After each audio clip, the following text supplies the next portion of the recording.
At long last, Gamescom has graced us with a new trailer for Resident Evil Requiem, gameplay footage from the demo we all heard about from the title's premiere at Summer Game Fest, and, of course, lots and lots of leaks. We're diving into it all here in this one, so if you're itching for a complete breakdown of everything that we know, both confirmed and potentially leaked, this is the video for you. As always, boulder punch that like button and participate in my giveaway of what will undoubtedly be this year's biggest survival horror game, Silent Hill F. After you've finished registering in the giveaway, go ahead and check out Supps' brand new canned energy drinks and save 10% off your order by entering the code FUNMYLIFE at checkout or using my affiliate link linked in the description. At first glance, the trailer we got at Gamescom may not seem like all that much, but when you factor in tons of new gameplay elements that we can glean from the newly released demo footage, plus the extensive leaks that have hit the title in the past few days, well, there's quite a bit to go on here. First, let's briefly go through the game's second trailer, as this Gamescom trailer confirms that a key element that was used quite frequently in Resident Evil 7 Biohazard is returning in a big way here in Resident Evil Requiem. That element being the use of playable flashbacks. While the timeline of Resident Evil 9 takes place in the year 2028, a full 30 years following the aftermath of the Raccoon City incident, this trailer sees protagonist Grace Ashcroft with her mother, Alyssa Ashcroft, at the Wrenwood Hotel nearly a decade prior. There's a downpour going on outside, and out of the blue, the phone rings, prompting Grace to pick up the phone. Well, long story short, the mysterious caller suddenly hangs up the phone once Grace confirms she is an Ashcroft, and moments later, the hotel is plunged into darkness as a blackout occurs. This is when Grace and her mother decide to book it out of the hotel, as they clearly sense that something was wrong, and it is here that we are introduced to the playable flashback. Taking control of Grace nearly 10 years prior, we get to experience the final moments of her mother, Alyssa Ashcroft's life, as the two attempt to make it out of the hotel alive. We then see the return of the hooded assassin from the premiere trailer at the lobby of the hotel when he murders a hotel worker, before we see Alyssa and Grace flee the scene. The trailer ends as the mother and daughter attempt to find a way out of the Wrenwood Hotel, where her mother suddenly gets brutally attacked, thus ending the trailer. While not revealing much, this trailer does confirm the return of playable flashbacks, as we were likely only exposed to a fraction of what we are likely to experience in the final game as we try to escape the hotel with Alyssa, and with RE Requiem fittingly returning to Raccoon City 30 years after the city was bombed. I'm sure that this will be far from the only playable flashback we are to get when the game releases early next year. No, we didn't get a new playable character reveal here, nor much outside of the gameplay that we were introduced to during the game's reveal this past June. But knowing that we're going to be getting some compelling context to properly set up Grace and her motivations, along with what on earth has been going on with Raccoon City after all this time, is enough to get me excited. I mean, wouldn't it be sick if we get a playable flashback featuring HUNK as he leads his Umbrella Secret Service team into Umbrella's nest to secure the G-Virus from William Birkin from Resident Evil 2? Sign me up! And you can learn all about HUNK's badassery by checking out this video, also linked in the description. Let me know what your thoughts are of this trailer in the comments, because now we're diving right into some big new elements that we've gleaned from the new gameplay footage just released. For the first time in a mostly raw and unedited format, we now have several minutes of both first and third person gameplay that was initially playable and seen at Summer Game Fest. As such, no new locations, playable characters, if any, and other elements of the game were showcased here in this demo at Gamescom, as it's quite literally the only one that select few people were able to see about 2 months prior. That said, the general public is now able to view the contents of the demo for the first time, and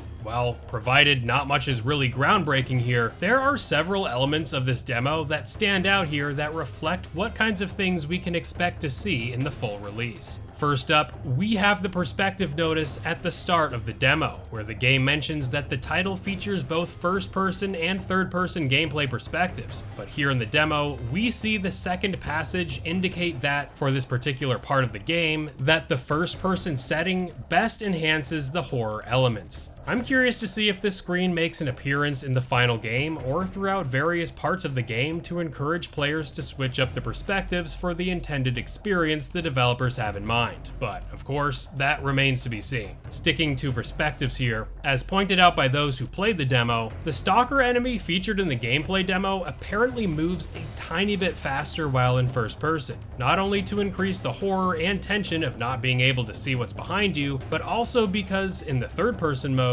Grace will often stumble and move erratically in a realistic manner to give off the effect of someone trying their best to flee from encroaching death. It's a really cool thing to see here, and it reflects what the developers stated at Gamescom, as they intended for both perspectives to be equally viable modes that deliver equally thrilling experiences. Next up, we've got the confirmation of ink ribbons returning in Resident Evil 9, a staple in the earlier Resident Evil games, which were items that were necessary to be able to save the game. While here in the demo, we see that the ink ribbon is empty, but my guess is that the final game could likely contain usable ink ribbons that must be used in order to save one's progress. Perhaps ink ribbons may only exist on the professional mode, like in Resident Evil 2 and Resident Evil 3 Remakes? Who knows, but ink ribbons are back.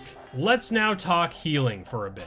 In addition to the green herbs returning in Resident Evil 9, we also have a new healing item called the Med Injector, which essentially serves as a full heal and is appropriately located in the medical care center that Grace finds herself in the demo. Getting back to the green herb, just like in games past, the green herb can be combined with other herbs to enhance its healing properties. Interestingly enough, the appearance of the green herb in Resident Evil 9 closely resembles the potted green herb variation found in the Resident Evil Outbreak games. And that is a nice throwback indeed, because that game saw the debut of Grace's mother, Alyssa Ashcroft. It's nice to see Outbreak get a slight nod here, intentional or not, but yes, herbs and new healing items are present in Resident Evil Requiem. Moving on to the inventory system, here we get a good look at Grace's inventory. This system very closely reflects the inventory system we got from Resident Evil 2 and 3 Remakes, where resource management is going to be key here, since there is limited space to store items. With key items also taking inventory slots, just like we saw in the classic games, we're gonna have to be real careful picking and choosing what we're gonna be taking with us going forward. Now, that's about it as far as core systems are concerned with Grace's gameplay in Resident Evil 9. But when it comes to her ferocious stalker hunting her down throughout the care center, we're seeing some fun new tricks introduced in Resident Evil 9 that spruce up this persistent enemy. Now, as many of you may have already seen from the numerous other videos out there, this stalker enemy is weak to light, so she cannot fully enter rooms where a significant light source is emitted. Even so, this enemy can get quite aggressive on the sidelines by grabbing hold of items and hurtling them towards Grace, as we can see here in this particular clip from the demo, showcasing the more dynamic range of the stalker AI here rather than just simply tracking the player down like we've seen in previous games. And what may also be considered good news to some, especially coming after the recent Resident Evil 4 remake that toned down the character death animations from Leon when compared to the original. Yes, I'm looking at you, Chainsaw. There's a death animation in Resident Evil 9 that happens to Grace when caught from this persistent enemy that brings back the gore in a big way, as Grace can get her head chewed clean off, resulting in a spectacular display of gore that harkens back to the gnarly deaths we saw back in the early Resident Evil titles. At the end of the day, this game takes no issue with being brutal and gory, and well, I'll consider that a win. Alright, it's time to talk leaks. I know, many of you are likely rolling your eyes when it comes to leaks in Resident Evil 9, and I get it. But for everyone else out there who is curious to get some unconfirmed information about this upcoming game that may give them a better idea of what to expect come release, well, this is for you. Leaks ahead, potential spoilers ahead, you know what you're in for. So let's get straight into it in rapid fire fashion, as we have quite a lot to cover.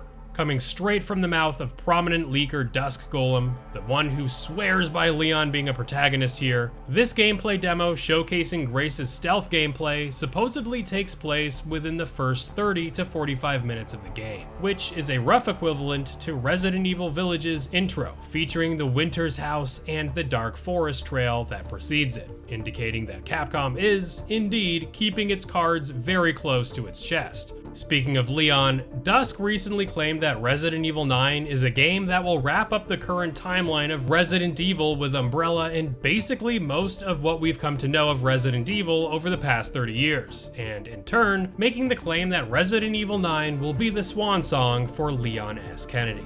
Well, this post sent a lot of people into theories that Leon will get killed here in Resident Evil 9, so as to remove the character from future entries that Capcom will get into in the future. But Dusk Golem clarifies that these death theories are probably not true, but rather he believes that Leon will simply retire and pass the torch to the future generation of Resident Evil protagonists and figures to come in future installments. Dusk also reiterated that Leon and Grace are the primary protagonists of Resident Evil Requiem, and even mentioned that Grace's mother, Alyssa Ashcroft, will be playable in some brief sections. This would be really cool, and a good throwback to the good old days of Resident Evil Outbreak, and while not playable in the flashback featuring Grace and Alyssa at the Wrenwood Hotel, as we learned from the game's most recent trailer, it's nice to see that flashbacks containing Alyssa are very much present here in Resident Evil 9. Speaking of gameplay, just days before Gamescom, Dusk Golem claimed that Leon's gameplay is very robust, going on to say that his gameplay will feature large open levels in Raccoon City, with the immersion and complexity similar to The Last of Us Part 2's combat, whereas Grace's sections will work with the environment more, navigating the balance of light with darkness, something we see prevalent here in the demo as the persistent enemy thrives only in the darkness and is injured from bright lights. Speaking of this persistent enemy, Dusk claims that this creature is none other than Grace's mother, Alyssa Ashcroft, who has been the subject of a number of tests over the several years since her murder at the Wrenwood Hotel. Dusk claims that Alyssa is a recurring threat to Grace throughout the game, almost like Mr. X was to Leon, and more similarly, Lisa Trevor in the remake of the original Resident Evil.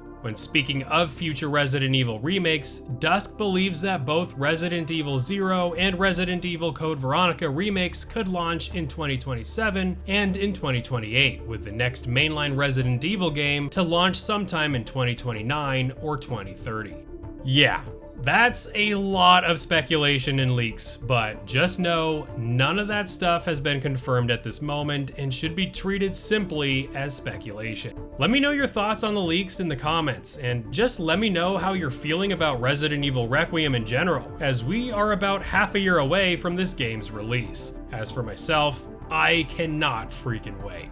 Got nothing else for ya? Come find me over here in this video as we dive deep into the newly updated list of the best-selling Resident Evil games of all time. And I look forward to seeing you all real soon in the next one.